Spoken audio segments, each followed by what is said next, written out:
दो बैलों की कथा। आज इस कहानी से हम करेंगे पठित गद्यांश। पठित गद्यांश का मतलब है कि जो गद्य हमने पढ़ लिया है उसी में से हम एक पैराग्राफ करते हैं और उसको ध्यान से पढ़कर उसमें पूछे गए प्रश्नों के हम उत्तर देते हैं। एक सप्ताह तक दोनों मित्र वहाँ बंधे पड़े रहे। किसी ने चारे का एक तृण भी न डाला। हाँ, एक बार पानी दिखा दिया जाता, यही उनका आधार था। दोनों इतने दुर्बल हो गए थे कि उठा तक न जाता। ठठरियाँ निकल गई आई थी। ठठरियाँ का मतलब हड्डियाँ। एक दिन बाड़े के सामने डुग्गी बजने लगी और दोपहर होते होते वहाँ 50-60 आदमी जमा हो गए। तब दोनों मित्र निकाले गए और उनकी देखभाल होने लगी। लोग आ आकर उनकी सूरत देखते और मन फीका करके चले जाते।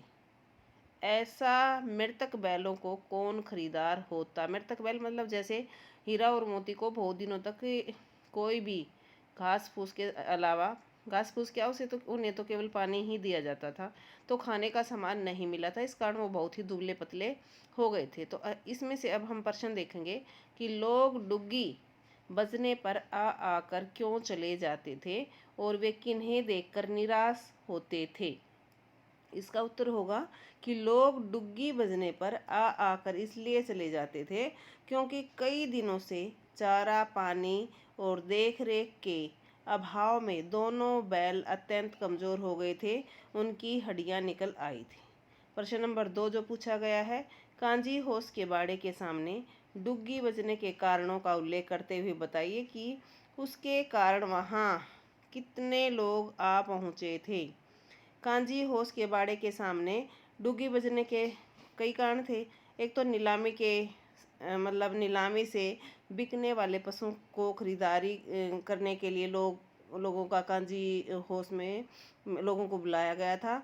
और दूसरा था कांजी होस में बंद पशुओं को नीलामी द्वारा बेचना था कि वो लोग उसमें आए और जो भी जानवर उन्हें पसंद है, जो भी वो खरीदना चाहते हैं, उनको वो वहाँ से ले जाएं। कांजी होस में पशुओं के जीने का आधार क्या था। कांजी होस में पशुओं के जीने का आधार पानी था, जो उन्हें दिन में केवल एक बार ही दिया जाता था। क्योंकि हमने कहानी को पढ़ा है तो उनका जो कांजी होस का मालिक था, उनका केवल एक ही मकसद था कि वो पशुओं को इतना दुर्बल बना देते थे कि वो वहाँ से निकलकर कहीं नहीं जा पाते थे, और जब वो बहुत दुर्बले पतले हो जाते थे तो उन्हें बेच दिया जाता था।